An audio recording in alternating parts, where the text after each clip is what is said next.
Assalamualaikum warahmatullahi wabarakatuh. Saya Vini Meska Putri dengan NIM 21042221 dari Prodi Ilmu Administrasi Negara Fakultas Ilmu Sosial Universitas Negeri Padang. Baiklah, pada video kali ini saya akan mempresentasikan tugas pertemuan 12 pada mata kuliah Sistem Informasi Manajemen yang berjudul SIM dan Konsep Competitive Advantage. Adapun materi yang pertama yaitu mengenai praktik hacking.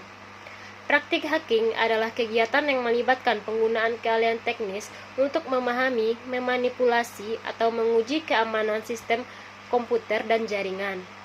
Namun, penting untuk membedakan antara hacking legal dan ilegal. Adapun yang pertama yaitu hacking etis atau ethical hacking, juga dikenal sebagai penetration testing atau white hat hacking. Ini adalah praktik hacking yang dilakukan dengan izin dari pemilik sistem untuk menguji keamanan mereka.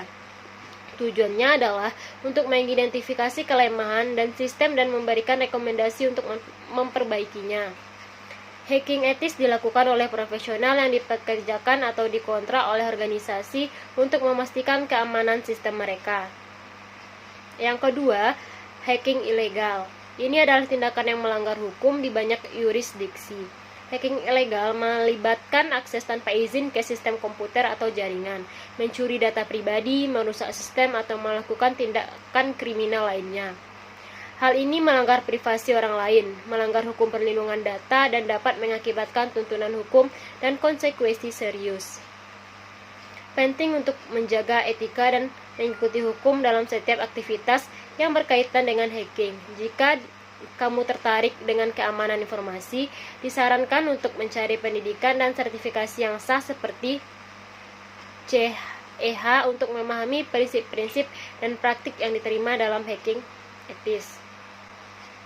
Selanjutnya yaitu materi tentang pencurian di dunia maya. Pencurian di dunia maya atau sering disebut dengan kejahatan cyber merujuk pada tindakan melanggar hukum yang dilakukan melalui jaringan komputer dan internet.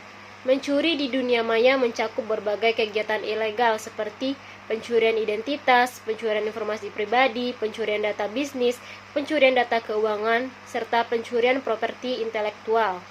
Pencurian di dunia maya adalah tindakan yang melanggar hukum dan dapat mengakibatkan konsekuensi hukum serius bagi pelakunya.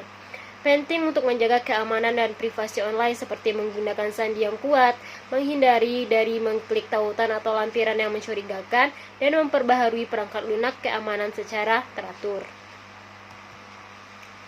Selanjutnya yaitu tentang penggunaan yang tidak sah di tempat kerja. Penggunaan tidak sah atas sistem komputer dan jaringan dapat disebut pencurian waktu dan sumber daya. Hal ini berkisar dari melakukan kegiatan konsultasi pribadi atau keuangan pribadi, atau memainkan video game untuk menggunakan secara tidak sah internet di jaringan organisasi dalam dunia hacking. Penggunaan komputer di tempat kerja yang tidak sah dapat menyebabkan pertanggungjawaban perdata dan pidana di bawah Undang-Undang Penipuan dan Penyalahgunaan Komputer Federal atau CFAA. Selanjutnya itu tentang pembajakan software. Pembajakan software merujuk pada tindakan melanggar hak cipta dengan tidak memiliki izin atau membayar untuk menggunakan perangkat lunak yang dilindungi oleh hak cipta.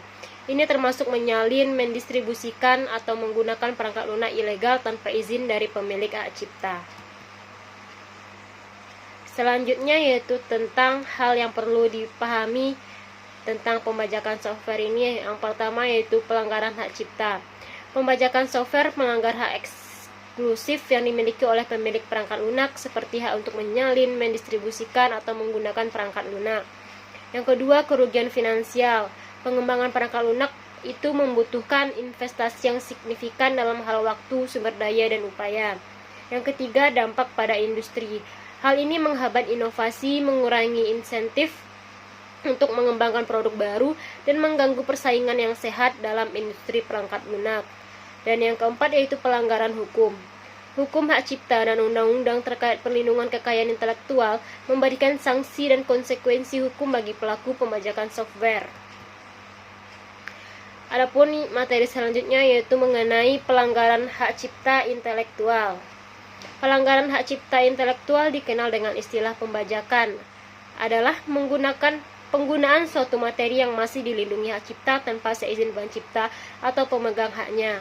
Dalam hal ini melanggar hak eksklusif tertentu yang diberikan kepada pemegang hak cipta seperti menggandakan, mereproduksi, mendistribusikan, menampilkan, atau memamerkan ciptaan atau membuat ciptaan turunan. Pelanggaran hak cipta intelektual dapat memiliki konsekuensi hukum serius. Pemilik hak cipta dapat mengajukan tuntutan hukum untuk memperoleh ganti rugi dan mencegah pelanggaran lebih lanjut. Selanjutnya, pertahanan dari virus.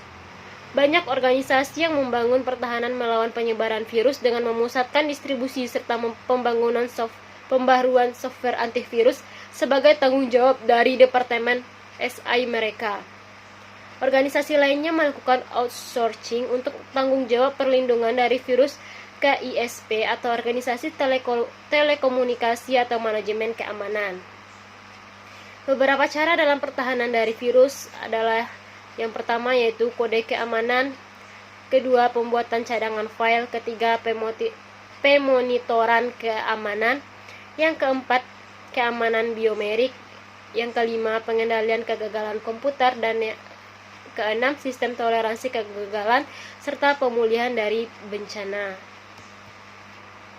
Selanjutnya yaitu materi tentang etika dalam sistem informasi manajemen.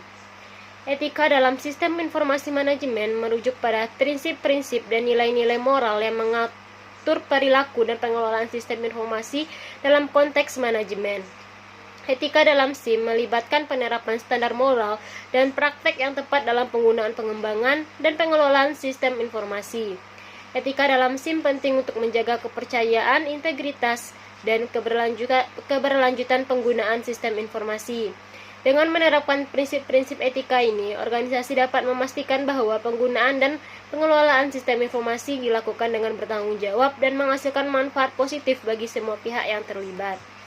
Adapun bentuk aspek yang tercakup dalam etika SIM ini meliputi yang pertama yaitu privasi dan keamanan. Etika SIM menekankan perlindungan privasi individu dan keamanan data yang dikelola dalam sistem informasi. Yang kedua, kepatuhan hukum. Etika SIM membutuhkan kepatuhan terhadap hukum dan peraturan yang terkait penggunaan dan pengelolaan sistem informasi. Yang ketiga, integritas dan akuntabilitas. Etika SIM mendorong integritas dalam pengelolaan data dalam sistem informasi. Yang keempat, transparansi dan keterbukaan. Kelima, tanggung jawab sosial, dan yang terakhir yaitu penggunaan yang adil. Sekian penyampaian materi dari saya. Apabila ada kata-kata yang salah, mohon dimaafkan. Wabillahi taufiq wal hidayah. Wassalamualaikum warahmatullahi wabarakatuh.